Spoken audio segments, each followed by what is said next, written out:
On behalf of the 2,500 Korean American pastors that make up the Korean Church Coalition for North Korean Freedom, we welcome and thank all members of Congress, Senate, and all of you out there, pastors from every state and major city in the United States, who are here today on the west lawn of the U.S. Capitol to speak on behalf of the voiceless, our North Korean brothers, sisters, and orphans who have no voice of their own. Let's give a shout out to all the congressmen who will be here today. Yeah! And I have great news that 2 more congressmen, after they heard that you are coming, have signed on as co-sponsors to the North Korean Orphan Adoption Act.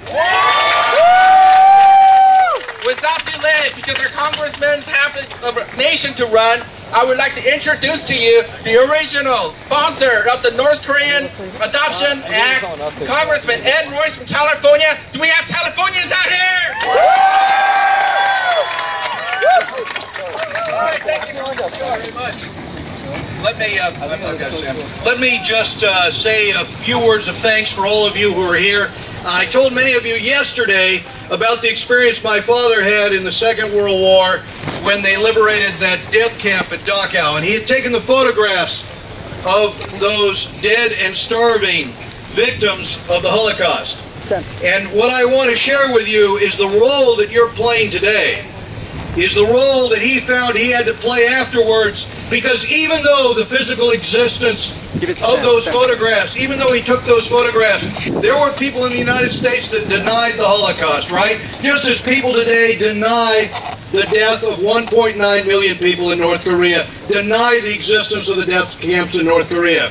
And so my father took it upon himself to begin to write about this and to go to high schools and colleges and speak about this, because as he said, when his generation passes away, the eyewitnesses to history are gone.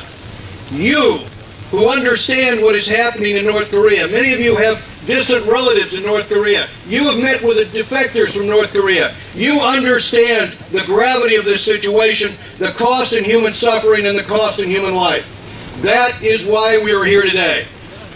We are here today also to discuss what we need to do to change the situation in North Korea. And one of those changes has to come from the broadcasting into North Korea with the truth.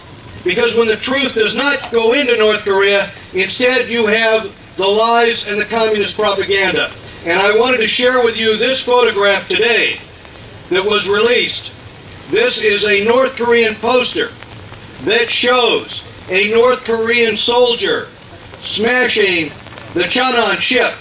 This cost the lives of 47 South Korean sailors on that ship.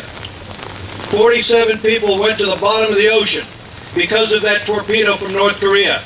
And this is what is being advertised in North Korea as a slogan, a demonstration of North Koreans' attitude. My friends, this is why people in the North Korea have to receive the truth. And this is why the new broadcasting that we're going to be doing into North Korea, giving them more information, and with our effort now with the plastic special radios that we're distributing on the Chinese-North Korean border that are getting into North Korea, that is why this is changing the attitudes of people inside North Korea.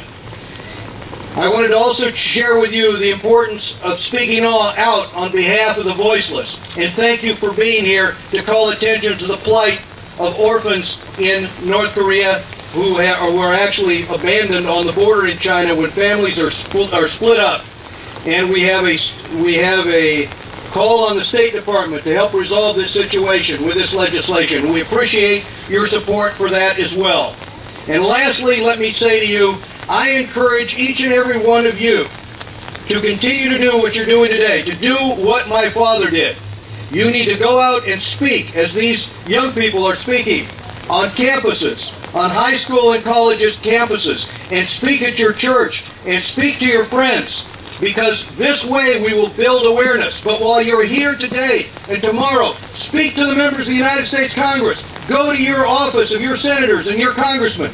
Ask them to sign on to these bills, and ask them to get active on behalf of human rights and taking a stand for humanity and fundamental decency. That's what we're asking from the regime in North Korea. And you and I know that we will not get it unless we take action and pressure that regime. Thank you all very much for being here today.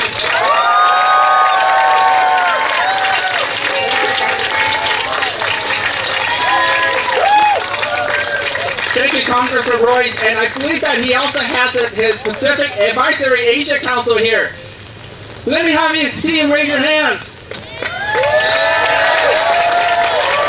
And they flew all the way out from California just to speak on the behalf of the voiceless too.